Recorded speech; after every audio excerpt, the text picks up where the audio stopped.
Hey guys, आपका स्वागत है इंटरेस्टिंग इन्फॉर्मेशन का एक और नए फ्रेश वीडियो में।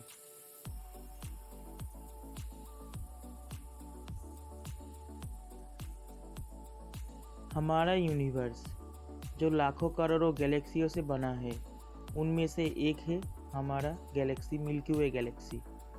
और लाखों करोड़ों सन से बना है हमारा गैलेक्सी, उनमें से एक है हमारा सन। जैसे कि हम सब लोग जानते हैं कि हमारे सन के पास है 9 planet, mercury, Venus, earth and Mars जो रॉकी प्लेनेट है, and Jupiter, Saturn, Uranus, Neptune जो बिग गैस जाइंट प्लेनेट है।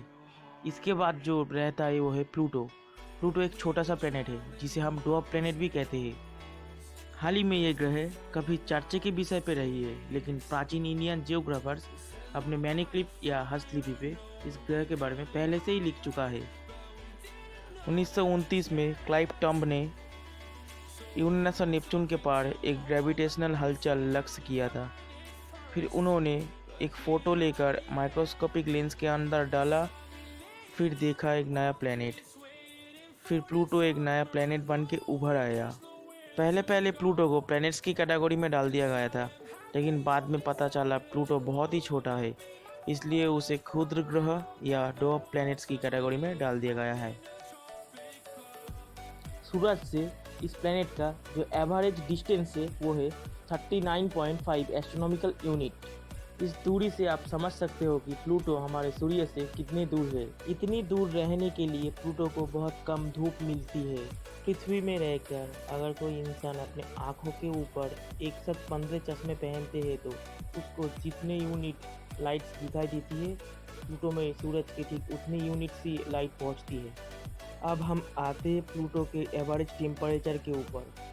सूरज से इतनी दूरी होने की वजह से प्लूटो के एवरेज टेम्परेचर जो है वो है -226 से 240 डिग्री सेल्सियस। आप समझ सकते हो ये कितनी ठंड है। जैसे कि हम सब लोग जानते हैं कि प्लूटो के सतह पानी, बर्फ और पत्थर से बने हुए हैं। प्लूटो के ऑर्बिट ओवल शेप में है, इसलिए वो कभी कभी सूरज के पास आ जाता है और कभी सूरज से दूर चला जाता है। प्लूटो जब सन के करीब आ जाता है तब नाइट्रोजन, मीथेन इस प्रकार के गैस वेपराइज होके बारिश बन के प्लूटो के सरफेस के ऊपर गिरते हैं। अब आते हैं प्लूटो के डायामीटर के ऊपर। प्लूटो का जो टोटल डायामीटर है वो है 2376 किलोमीटर। प्लूटो के एरिया इतने छोटे हैं कि एरिया कंपैरिजन में प्लूटो ऑस्ट्रेलिया से भी छोटा है। 2014 से आगे हम लोग नहीं जानते थे कि प्लूटो कैसे दिखता है। हबल जैसे टेलीस्कोप जब प्लूटो की तस्वीर खींचने में नाकाम हो गया था, 2006 में नासा ने न्यू हॉराइजन स्पेसक्राफ्ट को लॉन्च किया था एवं लगभग 9.5 साल स्पेस में यात्रा करने के बाद वो प्लूटो के सतह से 12,000 किलोमीटर की ऊंचाई पर एचडी फोटो पृथ्वी में भेजा था। तब हम लोगों ने प्लूटो को पहली बार देखा था। जैसे कि हम सब लोग जानते हैं कि प्लूटो बहुत ही छोटा है, इसलिए इसका ग्रेविटेशनल फोर्स बहुत कम है। पृथ्वी में अगर कोई इंसान जो 30 किलो का है वो प्लूटो में जाएगा तो उसका वजन लगभग 2 किलो के आसपास होगा। इससे आप सब लोग समझ सकते हो कि प्लूटो कितना छोटा है और इसका ग्रेविटेशनल फोर्स कितना कम है।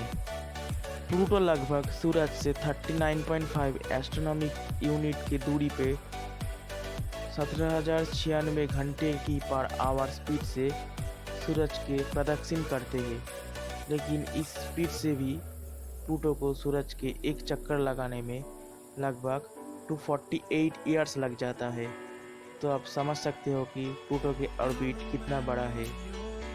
प्लूटो के अवस्थान है काइपर बेल्ट में, जो कि एक एस्ट्रॉयड फील्ड है जो नेपच्यून और प्लूटो के बीच में से लगभग 50 एस्ट्रोनॉमिक यूनिट पे फैला हुआ है। प्लूटो के डॉर्फ प्लैनेट होने के पीछे कुछ वजह है। वैसे भी एक प्लैनेट का प्लैनेट होने के पीछे कुछ शर्त है। नंबर 1, वो प्लैनेट सूरज को प्रदक्षिण करे। नंबर 2, वो प्लैनेट का शेप गोल या लगभग गोल हो। नंबर 3, वो प्लैनेट किसी और प्लैनेट को प्रदक्षिण ना करे।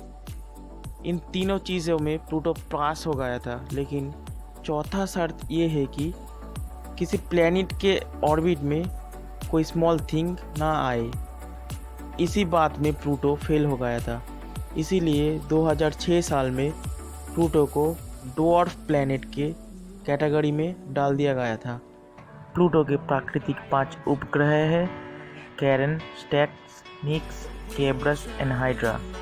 इनमें से सबसे बड़ा है कैरन एंड सबसे छोटा है स्टैक्स। तो गाइस, आज के लिए इतना ही।